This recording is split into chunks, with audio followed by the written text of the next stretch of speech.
There we go. Took me a minute.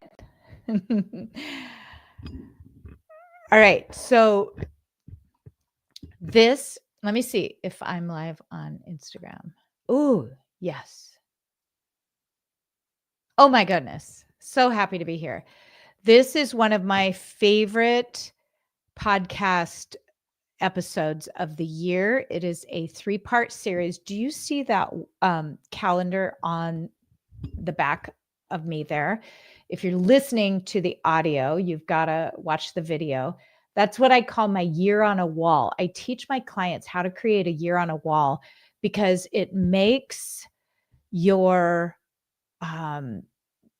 calendaring, your planning so much easier to follow when you do this. So let me see if I'm actually showing up over here on Facebook. Yes, I am. Okay, cool. We're set to go. So in this 3-part series, you're going to learn the basics of what my clients learn of how to create their year on a wall. We're going to create a sustainable farm business marketing plan for 2026. And what I mean by sustainable is a lot of people create great marketing plans and they're working on their farm, but they don't love it. And so they end up giving up because of overwhelm and things of that nature. And if they had learned how to create a sustainable farm from the start, they would be much happier. So that's what we're going to do. So this episode, we're going to talk about part 1 of our 2026 farm marketing business plan, why you need an impossible goal. Okay. Not just a little goal, but an impossible goal. I'm going to talk to you about that. So welcome. This is a recording for the Profitable Mindset podcast. Like I said, if you're listening to the audio on the podcast, the video is on my website at charlottemsmith.com/podcast. And you can see the year on the wall behind me there. That's what we're creating. So this series changes so many farmers' lives. The farmers in my program who actually implement the questions I'm going to ask you today here on the podcast, when they implement them, they're reaching huge goals they never thought possible. And you can do the same. It's really in how we learn to talk to ourselves. That's what makes a difference. It doesn't matter where you live or what your website is. It's your mindset that you've got to get clear in order to reach big goals. So, hey there, we've got some listeners watchers listening. Thanks for being here. All right. So before I dive in, I also want to let you know about a free week-long event I'm hosting in January on the 19th and 20th and the few days before that called the Farm Marketing Fix. Whether you're a brand new farmer, you're just dreaming of your farm, or you've been around for decades, you are going to learn how to rewrite or recreate your marketing in a way that makes you money. I will be coaching and offering marketing reviews live every day for a week. So to sign up for that, go to charlottemsmith.com/masterclass. Again, it's the Farm Marketing Fix. January, we're going to get your marketing in place. If you can't make it live the 19th or 20th, sign up anyway. You will get the replay. All right, so back to our planning process. So the next 3 episodes, I'm going to ask you lots of questions that you're going to put together for your 2026 marketing plan for your farm business. But here's why it works. If you've done a business plan before elsewhere, this is like nothing you've ever experienced. This works with mindset coaching in a way that can't help but make you successful when you implement it. And I wouldn't dream of starting any business without answering the questions that I'll share today and over the next couple of episodes. These questions will prevent you from experiencing burnout, both for you, but also for your family as well. Usually, a lot of farmers will say they're going out of business because they're not making the money that they thought they would, or people won't buy their products. But truly, they're burned out from the hamster wheel of trying to sell enough to make a living or trying to charge enough to make a living. At a certain point, they just give up, to the tune of 98% of farmers give up by year 5, 80% by year 2. So today's episode is going to help turn that around. We're going to help you. I will help you build a farm that you love as you build it, because If you don't love your farm as you build it today, you're not going to love it in some future place. Some people think that they'll get to this future place where they will love their farm. If they just hate it today, that's okay. They're going to love it in the future when they make money. There is no future place where you can love it if you're not learning to love it today. So, what you're experiencing today, you will take with you into the future. Just know that. Here's the results my clients are seeing. I teach this business planning to all the farmers inside Farm Marketing Mastery. If you're a client, it's in there. It's linked in your weekly email. And I get lots of feedback from them on their successes once they do this. One farmer said she increased her sales 86% due to completing just the questions in these 3 episodes. So know that success doesn't just happen to you. You don't just wake up and all of a sudden a bunch of people landed on your website and you have a profitable farm. You don't just build it and they will come. You've got to plan for it. It's why we have to do planning at least once a year, if not more, if not quarterly. You have to intentionally plan in order to make any money or the amount of money you want to make. So for those of you already inside Farm Marketing Mastery, make sure to revisit this Year on a Wall training. It's a 2-hour training in there. It's under the live sessions module. It'll help you focus on what's important, eliminate what's not, and without guilt, plan your sales launches for the year, all the things. And having your year on the wall, like you can see mine over my right shoulder here, your left, it helps you feel organized. It helps you see what you're doing when. It provides this big picture so that when someone calls on the phone, emails, texts, and asks you to do something, you have your year on a wall right there and you know whether you can say yes or it's a very easy no. So if you have access to the video version and all my clients get it, you get it lifetime access to that. I go in way more detail there that I'm able to do on camera versus the podcast episode here. So the first thing you've got to do for your farm marketing business plan is to dream big. Remember, I said this isn't like any business plan you've done before. I have farmers who do this business plan training in here and get grants. And the people giving them the grant say they've never seen as thorough or complete a business plan as the ones who are submitting the business plans they create with the training in here. So just know that if you hear something I say that sounds a little counterintuitive, like dream big, shouldn't you be realistic? Just know that this works. This works to make farmers money. It's working to get them grants too. So the first thing I want you to do is dream really big.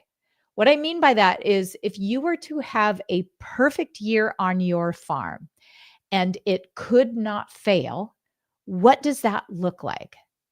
Your perfect year, you know ahead of time it couldn't fail. What would that dream look like? That's what I want you to dream. This is your impossible goal. As business owners, I've found that we don't dream big enough. It's kind of trained out of us in life. Like when we're a little kid, when we're 4 or 7 or 9 years old, it's cute to hear kids say they're going to be president or an astronaut. And we encourage them at that young age. But then around middle school or early high school, people discourage those dreams and they encourage us to have more practical dreams that end up being really limiting. I saw this in my own family with my son. He's been obsessed with airplanes from the time he was like 2 years old or even younger. When he said he wanted to fly airplanes, everybody always encouraged him as a small child. But then as he got older, he got out of the military and he wanted to be a pilot. And other family members were telling him, oh, no, you don't want to do that. You want to do something more secure.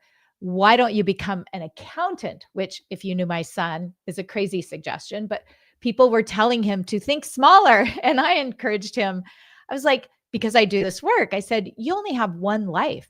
If your dream is to be a pilot, do it. And guess what? Now he has his commercial pilot's license. And I am so glad, and I'm sure he's glad he didn't listen to people who were trying to squash those dreams. So I want to be that encourager for you here. When at some point in your life, people probably told you to think smaller, but now we got to dream big if we want to reach our big farm goals. So I want to explain why we've got to ask the question this way. A question I want you to ask yourself is, if I could have the perfect year and I couldn't fail, what would that look like? And here's why it's important to include that clause, and I could not fail. You see, our brains are wired to tell us immediately when something is wrong or when something is dangerous, or our brain wants to identify everything as something that won't work.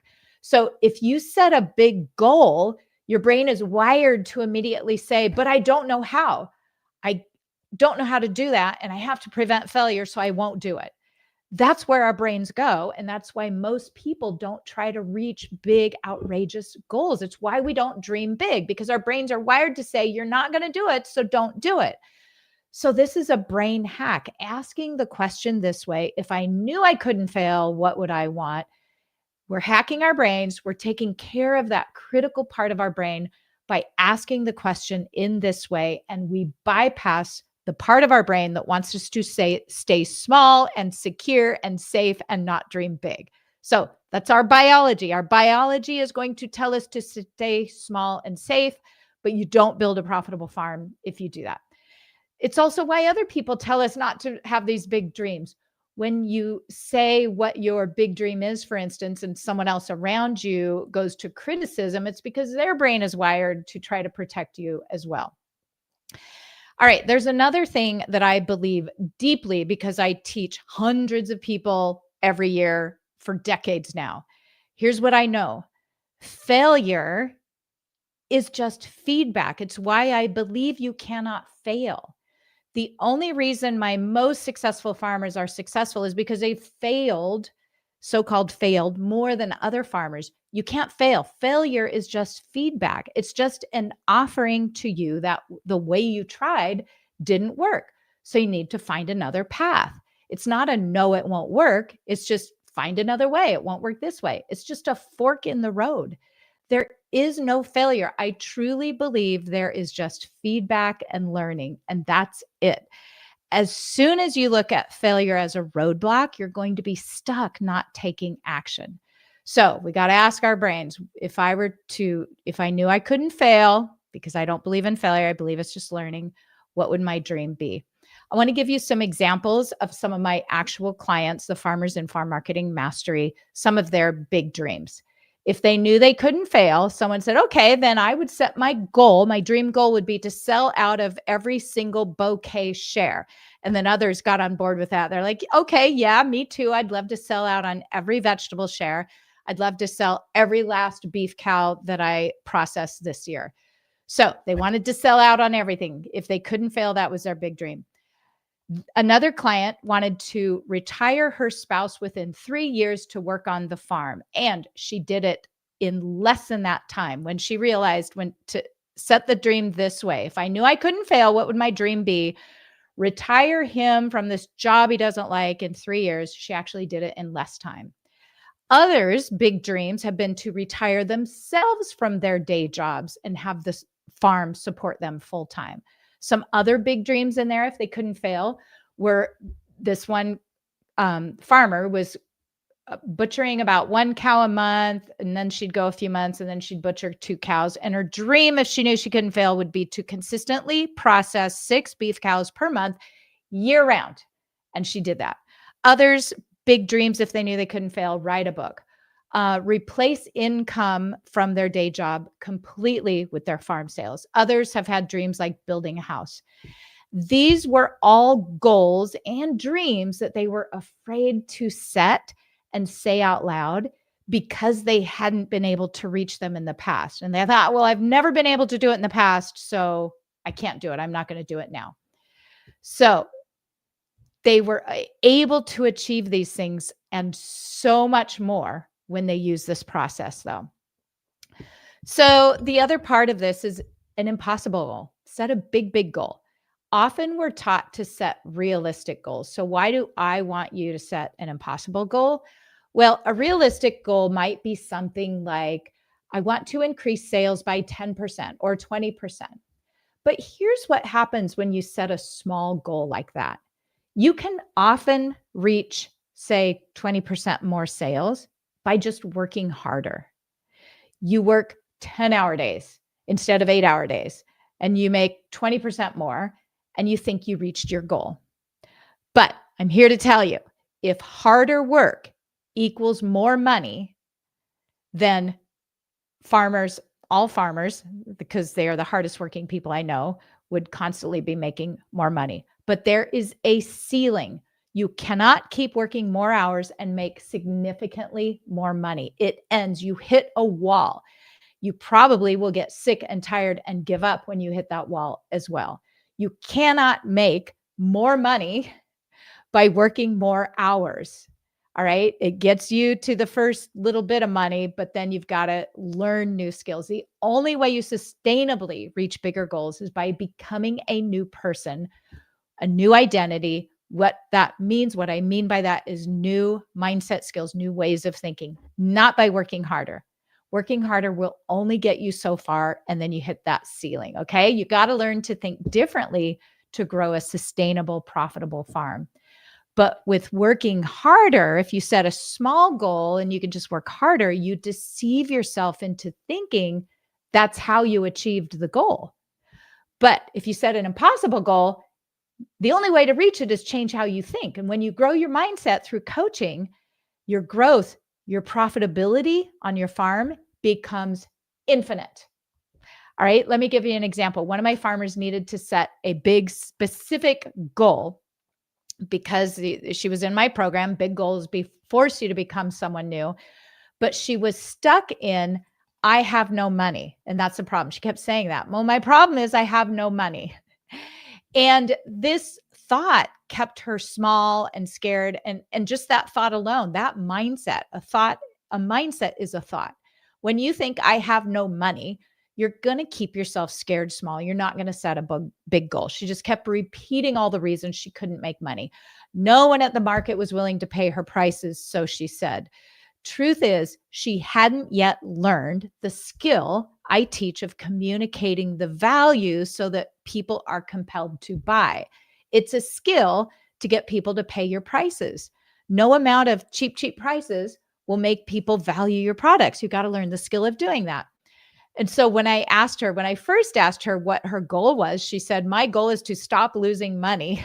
But when I said, well, how does that thought make you feel? It made her feel desperate and anxious, which are incredibly unproductive feelings. And we know that all actions are driven by emotions. So desperate and anxious is going to drive an action of you not raising your prices. It'll keep you broke. It'll keep you blaming people around you, blaming your market, blaming your community, your website, blaming the economy, blaming all kinds of things. So that thought, that mindset, stop losing money, I don't have enough money, keeps you broke. Instead, I had her choose a big goal, which felt really uncomfortable to her, which is totally normal. You've never set a big goal before. You're going to feel uncomfortable. Even if you have set a big goal before, it feels uncomfortable to set big goals, but that's normal. Like that is the price we pay. That's the currency we pay for reaching big dreams, is to feel uncomfortable setting that big goal. She said, all right, well then, if I really am going to feel uncomfortable setting a big goal, that's okay, because I already feel uncomfortable feeling scared and anxious because I'm broke all the time. So I suggested she choose the discomfort that would make her money. And she said, okay, I want to make $1,000 consistently every weekend at the market. In order to try to reach that goal, in order to become a woman who could reach that goal, she had no choice but to do it scared instead of just staying stuck. She knew that to reach that goal, she had to double down on the marketing training I had. She actually had to watch the videos and implement it, talk to her customers, ask them the branding questions. She had to be willing to feel the discomfort of pricing her products at a profit. She had to be willing to feel embarrassed. She said she'd feel embarrassed at the price she had to charge. It was so much more than she was used to charging for things that were cheaper at the grocery store. Of course, they're totally not the same product, but customers could perceive it as cheaper in her mind. She did this anyway. She spent the whole last season becoming a person who markets in a way that works in today's world. She spent months becoming a woman through her mindset shifts through coaching who was willing to feel awkward and fear and embarrassment and do it anyway. And by the end of the season, she was making $1,000 or $1,500 every weekend. And this season, she started out making consistently $1,500 every single weekend and went up from there after years of barely making any money, not even breaking even. And that was not because she worked harder. She didn't make $1,500 consistently a month because she worked harder on the farm and at the market. It was because she became the person who could reach that goal by doubling down on learning the skills instead of just saying, I'm not making any money. I don't see how I can make any money. People aren't buying. The economy is terrible. That was a dream she didn't think was possible. That's why my program's a year long. It takes time to shift your mindset. Now she's a woman who's making $1,500 consistently every weekend at the farmer's market, and it's still going up. So back to the very first question. What is your really big dream for 2026? If you knew you could not fail, what would that be? Just write that down and keep that at top of mind, because the to-dos underneath that are going to be, how do you have to think differently? Who do you have to become to reach that dream? This is where coaching every single week, watching other people get coached on their big goals, will transform your life like you never imagined possible. You will shift how you think when you watch others get coached on these things. If you're not wanting to raise your hand, because not everyone wants to get coached, but you will get coached by watching. Okay, and step 2 of this episode is your non-negotiable. What I mean is, what are your non-negotiables for the year? What are the things you will not sacrifice? This is important because many of us trade in and sacrifice our so-called non-negotiables when other people ask us for things. Like someone, you have a plan, but then someone calls or texts or emails or drives up the driveway, and we give up whatever we decided we were going to do for ourselves or for our farm. We give up the very thing that would make our life fulfilling in order to let them determine what we're going to do next. This is why we feel like we're on a hamster wheel. We're constantly sacrificing our non-negotiables. When we do that, nothing changes. We don't have time for ourselves. We're overwhelmed. We're stressed. We don't have our dream farm and we can't get it because we're constantly sacrificing our non-negotiables.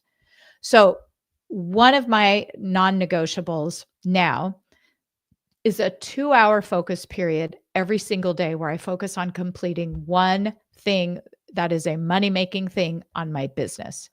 So that's a non-negotiable. It took me a while to make sure that happens. Another one of my non-negotiables took me a lot longer to reach, and that was to get to where I had one full day off a week. To reach this goal, excuse me, it wasn't about making other people stop bothering me or asking me to do things. That's what people think. I can't reach my goal because my husband interrupts me, or my kids interrupt me, or customers interrupt me, or my employees don't do things right. To reach that goal, it was not about controlling other people, because that does not work. You can't control other people. It wasn't about making them stop asking me to do things. Instead, I had to become a person who has my own back, who keeps commitments to myself, and who doesn't sacrifice what I want because of guilt or obligation. It's the only way we're going to reach our dreams. I could feel guilty saying no and still say no anyway. I had to become a woman who could feel obligated to take care of everyone else first and still do what I needed to do. Okay. I could notice I could still feel bad, but do the thing anyway to reach my dream. And when I was not getting one day off a week, when I was sacrificing that day off for everyone else and everything else, my life was very unfulfilling. I was working 7 days a week. I was sick a lot, and I couldn't see the point in any of it. I truly had this recurring thought every single day of, is this all there is? I would say that at night. I'd say it to my partner, like, is this all there is? I get up, I work all day, I go to bed. And if it doesn't get any better than this hamster wheel, I did not like the life I'd created. I did not like farming. And a lot of my clients, when they first come to me, feel this way. So that's why we've got to do this now. You got to figure out what your non-negotiables are. So now taking a Sunday off completely has become so precious to me. It's who I am now. It is my identity. I don't do work. I might do nothing. I have the option to do nothing if I want. I might hike or go for a bike ride or play pickleball or watch a movie or organize a bookshelf. I might sit in the sun in the yard and read a magazine. I might cook. I might sit. That's it. However I want to use that day, it doesn't matter. I think it probably took me almost 10 years of talking about this non-negotiable before I found the work I now teach and I was able to finally reach this goal. So, and that is just something I just don't give up today. I don't speak on Sundays. If I travel and speak and I have to return home on a Sunday, I don't do that either. Like it is a clear day off, no work. So other non-negotiables for me now include I don't sacrifice time with my kids. My kids are all adults now. So I make sure I've got plans to see them and interact with them and connect with them, whether it's a fancy once in a lifetime trip or a hike for the day. And the months of planning these events we do together, little events, big events, are as much a part of the fulfilling result as the event itself. And another newer non-negotiable is I say no to volunteer organizations and boards. This was a hard one for me because the bigger your farm business gets, the more you're asked to help out and volunteer. And I found myself sacrificing my family and myself for these opportunities. And I had to excuse myself from all those positions. I got myself in too deep on too many boards and I had to back out of all of them. It felt bad. I was embarrassed at having to back out, but that will prevent me from saying yes in the future. And I had to do that because my life was miserable. I was sacrificing time with my kids. This was when they were at home. I was sacrificing so much in my life. Maybe I know that there's a future season of life where that'll change. And I can say yes to being on a board or part of an organization or an advisor. But for now, this non-negotiable has made my life so much more fulfilling. I know I'll have time to volunteer as I get older when I'm working less. I see my own mom. She's retired. She volunteers for so many organizations. She teaches classes. She does all sorts of things for local organizations and global organizations. And her volunteer work is her purpose. It gives her purpose. For some reason, I thought I was obligated to do it all now. And I felt guilty saying no, but that's not sustainable for me. So I had to decide that for this season of life, volunteering is a non-negotiable, a huge no. I can pick it up later on. Now, that doesn't mean I don't help out a friend in need or offer to host an event or advise for an hour or two on something. I do plenty of volunteer work here and there in bits as I have time, but it is a hard no to, for instance, someone says she feels like AI generated. I love it. No, I'm not AI generated. It's so funny because I've been watching videos and wondering what makes them seem AI generated. But this is not AI generated. This is legit right now. So I'll do volunteer work in the future. And for you right now, just make a list of your non-negotiables that you're not willing to sacrifice this year. And if your brain is freaking out about how you can possibly do this, remember, I have a time management class. It's called Master Your Time, Master Your Life. It teaches you step by step how to honor these non-negotiables, and going through that process, you learn the skill. Because I tell you, it's not easy to say no to things you've always felt obligated or felt guilty saying no to.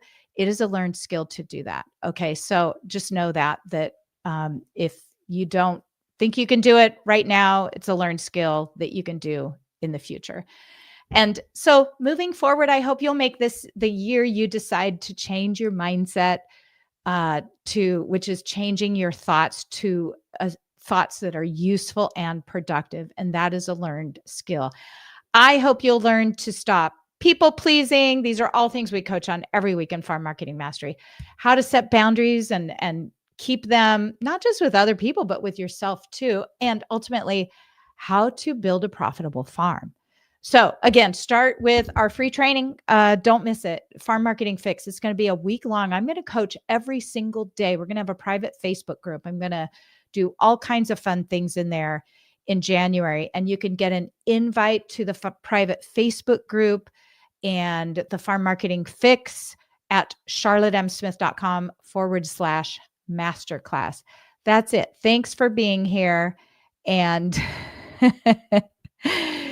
oh, the comments are so funny when you go live on social media. I really, it's something I think you have to have a thick skin to do, but I'm always trying to get thicker skin, so I'll give it a try. All right, that's it for today. Again, calendar, your year on a wall on the calendar behind me. This is what we're doing in this 3-part episode. Today is part 1, and we'll have the next 2.